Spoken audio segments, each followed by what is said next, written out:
जय हिंद दोस्तों, आपका स्वागत है आपके अपने यूट्यूब चैनल ड्रीम एसएससी पर।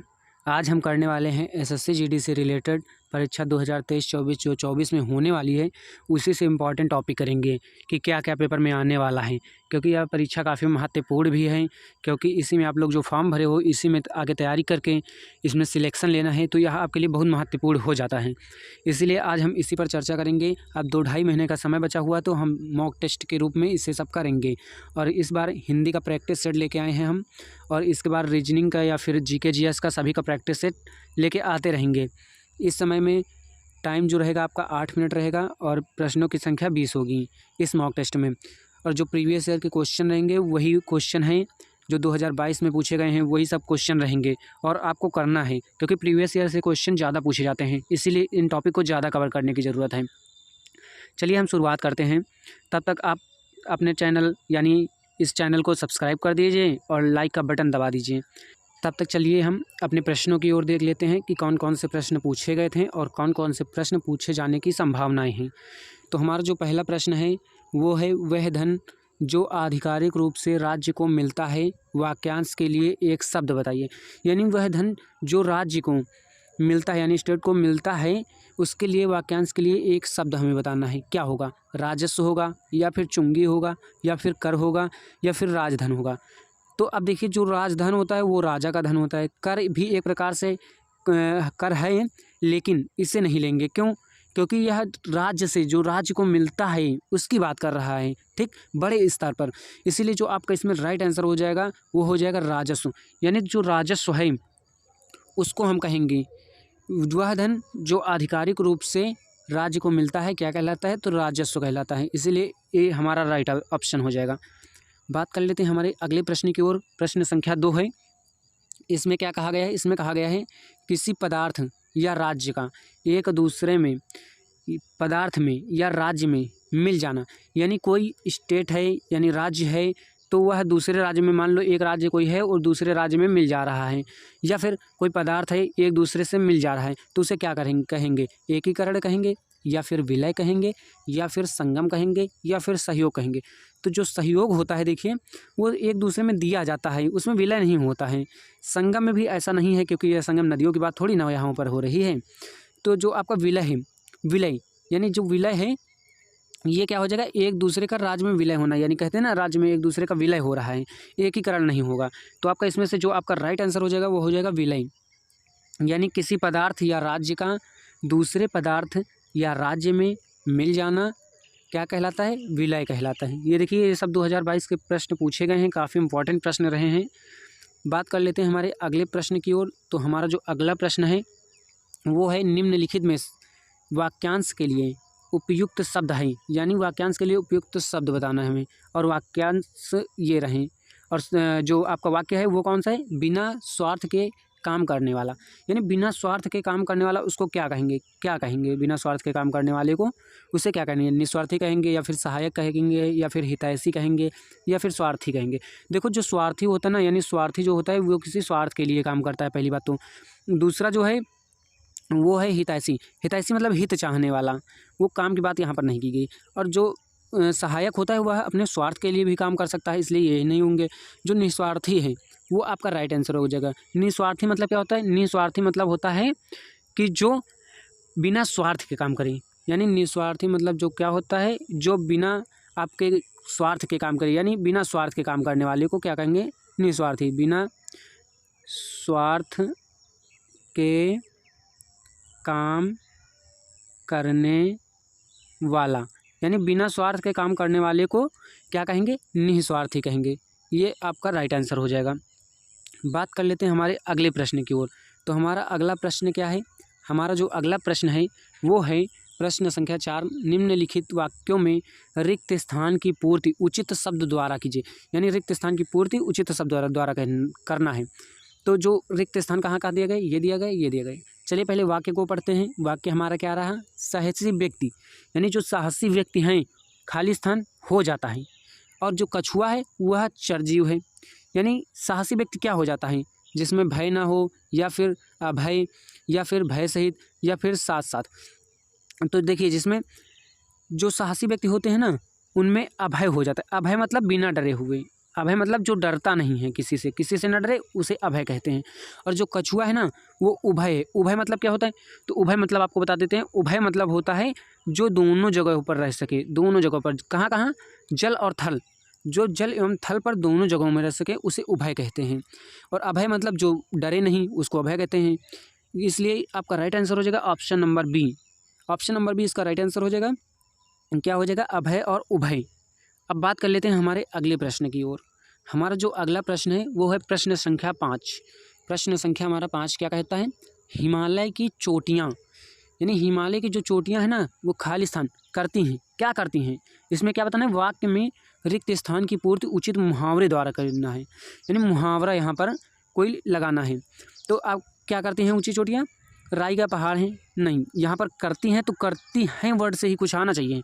गगनचुंबी है, या फिर आसमान से बातें करती हैं, या फिर आसमान चूमती हैं। देखो यहाँ पर करती हैं तो करती है आना चाहिए, तो करती है हमारे कहाँ है? यहाँ पर है। तो इसका राइट आंसर जो हो जाएगा वो क्या हो जाएगा? आसमान से बातें करती हैं।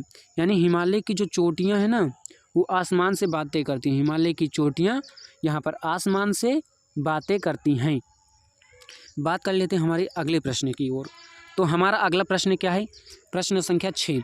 वाक्य में रेखांकित शब्द को नीचे दिए गए उचित शब्द से बदलें। यानी रेखांकित शब्द को, ये देखिए रेखांकित शब्द दिया हो ना, इसको उचित शब्द से बदलना है। इसमें क्या है? भरत को कैकेयी की करनी पर करुणा हुई। यानी जो करुणा है ना, जो आपका करुणा लिखा हुआ है, इसके स्थान पर कुछ हमको लिखना है। इन चारों ऑप्शन में से क्या क्या लिखना है? देखिए, पहला है ऑप्शन पश्चाताप, दूसरा है दया, तीसरा है दुख, चौथा है क्षोभ। अच्छा देखिए, जो पश्चाताप होता है ना, जो ये पश्चाताप है, ये पश्चाताप किसको होता है? जो खुद कुछ करे और बाद में पछताए, उसे पश्चाताप कहते हैं। लेकिन यहाँ पर भारत की बात की जा रही, किसकी बात की जा रही? तो भारत की बात की जा रही है। तो क्या हुआ? भारत को कैकेयी की करनी पर दया हुई? नहीं, दया नहीं होगी। इसमें कौन सी दया होगी? करुणा जो जैसे शब्द पे। क्या दुख हुआ? नहीं, दुख तो हुआ, लेकिन यहाँ पर हुई शब्द जो है, इसीलिए दुख भी नहीं आएगा। अगर यहाँ हुआ होता तो आ जाता, यानी जहाँ पर हुई लिखा है वहाँ पर हुआ होता तो दुख आ जाता, लेकिन इसलिए ये भी नहीं होगा। यहाँ पर होगा क्षोभ, यानी क्षोभ मतलब भी एक तरह से दुख ही होता है। दुख होता है, व्याकुल होता है, क्षोभ मतलब। तो यहाँ पर जो आपका राइट आंसर हो जाएगा वो क्षोभ। यानी जो भरत को कैकेयी की करनी पर, यहाँ पर क्या है? करुणा। करुणा के स्थान पर क्या आ जाएगा? क्षोभ, यानी क्षोभ हुई। बात कर लेते हैं हमारे अगले प्रश्न की ओर। हमारा जो अगला प्रश्न है वो प्रश्न संख्या 7 है। प्रश्न संख्या 7 क्या कहता है? निम्नलिखित वाक्यों में शुद्ध वाक्य का चयन कीजिए। यानी शुद्ध वाक्य का चयन करना है इनमें से। अच्छा, पहला क्या है? पहला है आप कब आए। दूसरा क्या है? आप कब आयो। तीसरा कब क्या है? आप कब्बे आए। चौथा क्या है हमारा? आप कब आया। यानी इनमें से कौन सा सही है ये हमको बताना है, कौन सा सही है इसमें से। तो देखिए, इसमें से जो यहाँ पर कहा गया आप कब आयो, आप कब आयो नहीं होता है, और इसीलिए ये भी गलत, ये गलत है। और अगला क्या है? आप कब्बे आए। यहाँ पर कब्बे नहीं होता है, कब होता है। क्या होता है? कब होता है, तो ये भी गलत है। आप कब आया, यहाँ पर आया नहीं होगा। क्यों नहीं होगा? क्योंकि ऐसे सेंटेंस ही नहीं बनेगा, यानी वाक्य ही नहीं बनेगा। तो आप कब आए, यह आपका राइट आंसर बिल्कुल हो जाएगा। आप कब आए। मैं ऑप्शन को भी एक्सप्लेन करते हुए चलूँगा ताकि आपको अच्छे से समझ में आए, और आपको अच्छे से समझ में आ रहा हो तो चैनल को ज़रूर सब्सक्राइब कर लीजिए। अच्छा, हमारा अगला प्रश्न क्या है? हमारा जो अगला प्रश्न है 8, वो कह रहा है दिए गए वाक्यों के अशुद्ध भाग का चयन कीजिए। यानी इसमें से अशुद्ध भाग का चयन करना है। इसमें क्या कहा गया? एक मेरे प्रिय मेधावी छात्र ने अच्छा नाम कमाया। एक मेरे प्रिय मेधावी छात्र ने अच्छा नाम कमाया, यहाँ पर क्या गलती दी हुई है? मेरे एक, या छात्र ने अच्छा, या नाम कमाया, प्रिय मेधावी। यहाँ पर देखो, प्रिय मेधावी तो कोई गलती है नहीं इसमें, या फिर नाम कमाया भी में भी कोई गलती नहीं, छात्र ने अच्छा भी कोई गलती नहीं यहाँ पर। जैसे एक मेरे यहाँ पर आए, देखो या वाक्य को फिर से पढ़िए आप। एक मेरे प्रिय मेधावी छात्र ने अच्छा नाम कमाया, यानी एक मेधावी छात्र की बात कर दी जा रही है, यहाँ पर एक वचन होगा।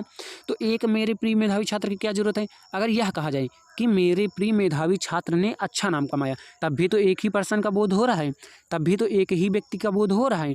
तो क्या हो जाएगा? मेरे प्रिय मेधावी छात्र ने अच्छा नाम कमाया, यानी मेरे एक यहाँ पर नहीं होगा, यह गलत है आपका। यहाँ पर क्या हो जाएगा? यहाँ पर हो जाएगा मेरे प्रिय मेधावी छात्र ने अच्छा नाम कमाया, यहाँ पे हो जाएगा। इसीलिए यहाँ पर त्रुटि है, तो ऑप्शन नंबर ए बिल्कुल सही हो जाएगा। अच्छा, बात कर लेते हैं हमारे अगले प्रश्न की ओर। तो हमारा अगला प्रश्न क्या है, हमारा जो अगला प्रश्न है ना वो है 9वां नंबर।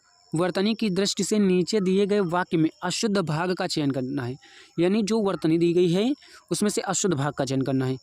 किसमें से, ये लिखा हुआ है वाक्य, जो वाक्य है इसमें से देखना है। पूर्ण स्वस्थ के लिए शुद्ध आहार विहार आवश्यक है। आहार विहार किसे कहते हैं, आहार विहार कहते हैं खाना पीना, यानी खाना पीना आवश्यक है, खाना पीना। ठीक, तो यहाँ पर क्या, जो यहाँ पर वर्तनी की दृष्टि से जो अशुद्ध भाग है क्या है, आवश्यक है या फिर आहार विहार या फिर पूर्ण स्वस्थ या फिर के लिए शुद्ध। तो इसमें से देखिए पूर्ण स्वस्थ के लिए, यहाँ पर जो स्वस्थ वर्ड आया है इसको देखिए ज़रा, यहाँ पर क्या स्वस्थ आपको सही लग रहा है, बिल्कुल नहीं, स्वस्थ होगा ही नहीं। क्यों, क्योंकि यहाँ पर स्वस्थ इसलिए नहीं होना क्योंकि ये सेंटेंस ही नहीं बन रहा है, यानी वाक्य ही नहीं बन रहा है।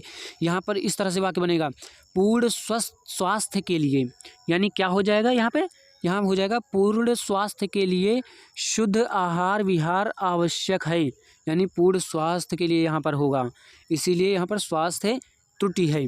तो हमारा क्या ऑप्शन सही हो जाएगा, हमारा ऑप्शन हो जाएगा सी, पूर्ण स्वस्थ। ठीक, इसमें अशुद्धि है। बात कर लेते हैं हमारे अगले प्रश्न की ओर। हमारा अगला जो प्रश्न है वो प्रश्न संख्या 10, लेने के देने पढ़ना। मुहावरे का सही अर्थ है, यानी मुहावरे का अर्थ बताना है। कौन से मुहावरे का, लेने के देने पढ़ना। अच्छा देखो, जो इसका अर्थ ऐसे ही निकाल सकते हैं, यानी कोई वस्तु लेने गए थे उल्टा हमको देना पड़ गया, यानी क्या हुआ, हमें हानि हुई। तो अब इसमें से देखते हैं कौन कौन से ऑप्शन है। बहुत अधिक लाभ होना, ये तो होगा नहीं क्योंकि यहाँ लाभ नहीं हो रही, उल्टा देना पड़ रहा है, यानी हानि हो रही, लाभ के बदले हानि, हाँ ये हो सकता है। अच्छा आगे ऑप्शन पढ़ लेते हैं। व्यापार करना, नहीं ये तो नहीं होगा। कुछ ना देना, ये भी नहीं होगा। तो यहाँ पर राइट आंसर क्या हो जाएगा आपका, लाभ के बदले हानि, यानी लेने के देने पड़ना, लेने के देने पड़ना मुहावरे का अर्थ क्या हो जाएगा, लाभ के बदले हानि, लाभ के बदले हानि हो जाना। चलिए हमारे अगले प्रश्न पर चलते हैं। हमारा अगला प्रश्न है प्रश्न संख्या 11, निम्नलिखित में से कौन सा शब्द कुबेर शब्द का पर्यायवाची शब्द नहीं है। यानी जो कुबेर लिखा हुआ है, कुबेर लिखा हुआ है, इस शब्द का कौन सा शब्द पर्यायवाची नहीं है। इसमें से देखिए किन्नरपति, ये तो आपका कुबेर का है तो इसलिए होगा नहीं। अच्छा धनपति, ये भी आपका कुबेर का, ये भी नहीं होगा। यक्ष, ये भी कुबेर का, ये भी नहीं होगा। मुनि, जो मुनि शब्द है ये हो सकता है, क्यों, क्योंकि ये सब हुए नहीं तो वैसे भी ये हो जाएगा। अगर नहीं भी है तो मुनि से याद रख लीजिए, मुनि, मुनि क्या होता है, जिसके पास कुछ ना हो। इस तरह आप याद रख सकते हैं कि कुबेर की पर्यायवाची जो मुनि नहीं है। ठीक, तो आपका राइट आंसर क्या हो जाएगा, आपका राइट आंसर हो जाएगा मुनि। मुनि जो शब्द है वो कुबेर का पर्यायवाची शब्द नहीं है। चलिए बात कर लेते हैं हमारे अगले प्रश्न की ओर। हमारे अगला प्रश्न क्या है, हमारा अगला प्रश्न 12 है, निम्नलिखित में से कौन सा शब्द हाथ, यानी हाथ शब्द का पर्यायवाची शब्द नहीं है। कौन सा शब्द हाथ शब्द का पर्यायवाची नहीं है, हाथ। इसमें से देखिए आपको अगर मान लो कि ऑप्शन नहीं पता है, वैसे तो ऑप्शन दिया गया कर पाड़ी बाहु दंत, कौन सा होगा इनमें से। अगर आपको नहीं समझ में आ रहा कि कर क्या होता है, पाड़ी क्या होता है, बाहु क्या होता है, दंत, अच्छा देखो आपको जो दंत दिख रहा है लेकिन उसमें से तो आप अंदाजा लगा ही सकते हैं कि दंत मतलब क्या होता होगा, दांत होता होगा। दंत मतलब क्या होता होगा, दांत से रिलेटेड है, यहाँ पे दांत होगा।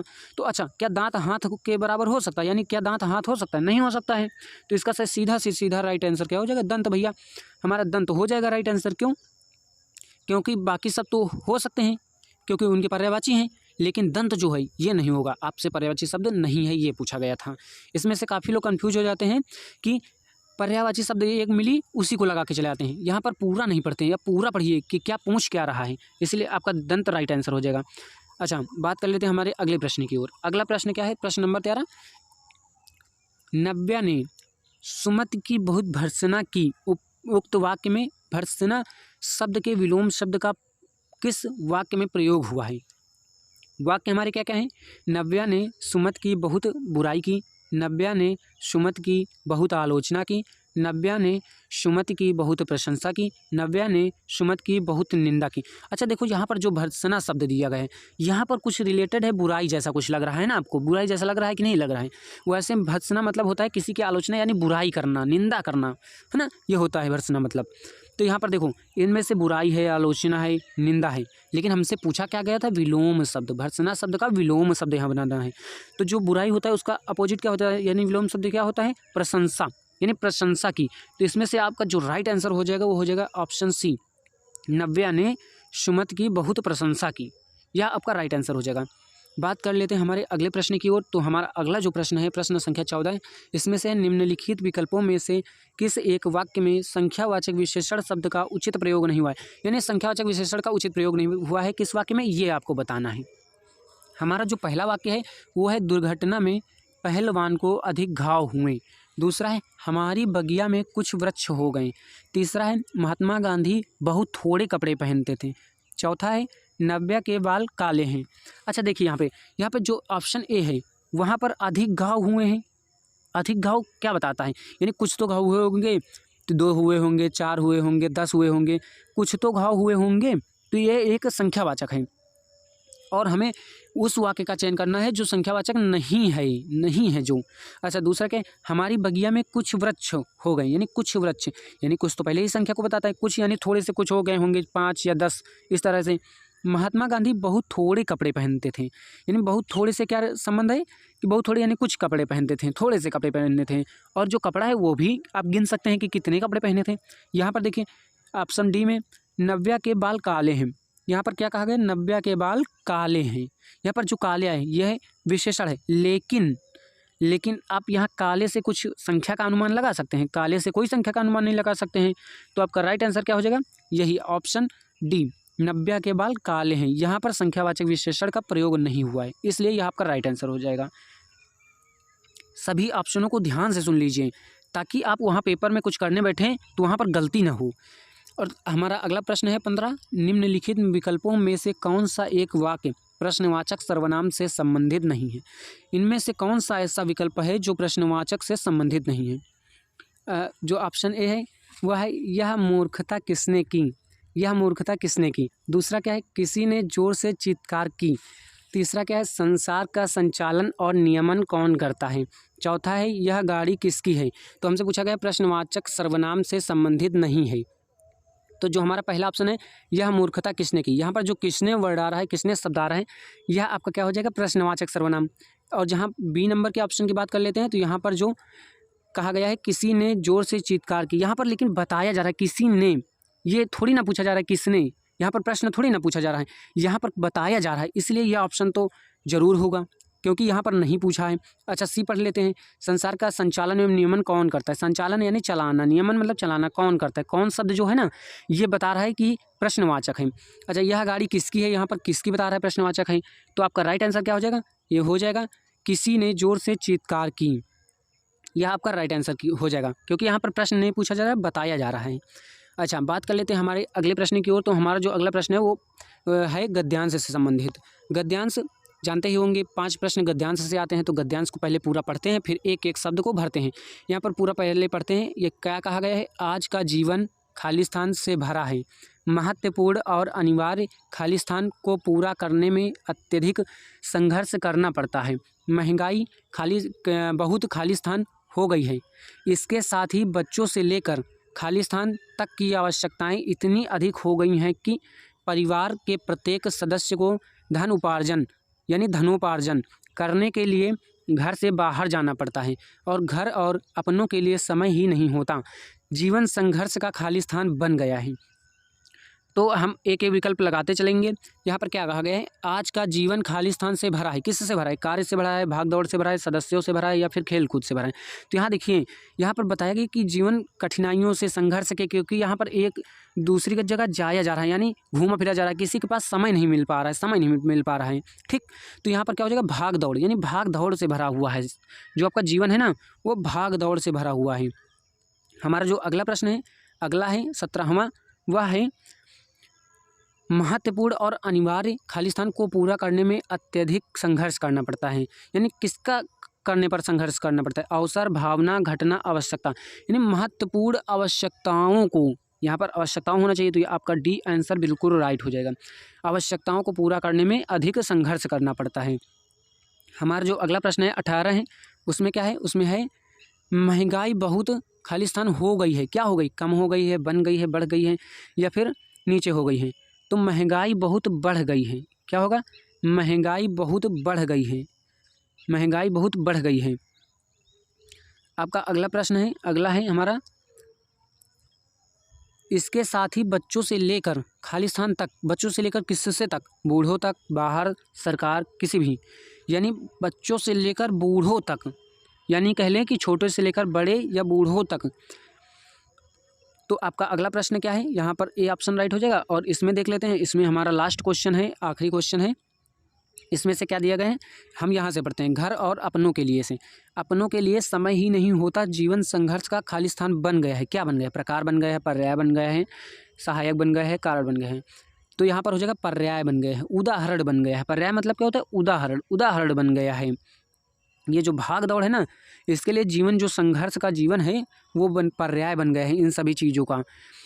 तो आपके ये आज के थे 20 क्वेश्चन, जो कि काफ़ी इंपॉर्टेंट भी थे, इसीलिए इंपॉर्टेंट क्वेश्चनों की तैयारी जरूर करते ले रहिए। खासकर प्रीवियस ईयर क्वेश्चन पर बेशक बहुत ज़्यादा से ज़्यादा ध्यान दीजिए, ये आपके लिए काफ़ी इंपॉर्टेंट हो सकते हैं। ठीक, तो आप इसी प्रकार के वीडियो देखने के लिए चैनल को सब्सक्राइब कर लीजिए और लाइक भी कर दीजिए, और इसको शेयर करना ना भूलें। चलिए चलते हैं, आज के लिए इतना ही, आगे हम कल चर्चा करेंगे।